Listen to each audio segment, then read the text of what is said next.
La suppression de la garantie individuelle du pouvoir d'achat, JIPA, prime essentielle pour des milliers de fonctionnaires, fait grand bruit. Ce dispositif, instauré en 2008, jouait un rôle crucial en compensant la stagnation des salaires face à l'inflation. Sa disparition, motivée par des contraintes budgétaires, inquiète profondément les agents publics, déjà fragilisés par un contexte économique tendu.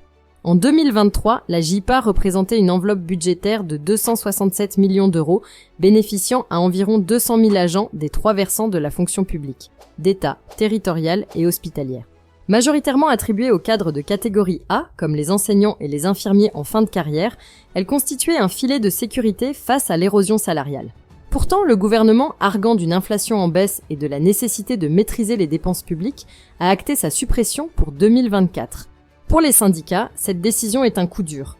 La CFDT considère la JIPA comme un outil indispensable pour protéger les agents publics des fluctuations économiques. La suppression de cette prime pourrait accentuer la désaffection pour les métiers publics, déjà confrontés à des difficultés de recrutement. Les agents de catégorie C, moins nombreux à en bénéficier mais tout aussi vulnérables, perdent également une aide précieuse. En réponse, le ministère avance des mesures compensatoires, comme un meilleur accès au logement social. Toutefois, ces initiatives, jugées insuffisantes, ne répondent pas à la demande syndicale d'une revalorisation globale des salaires.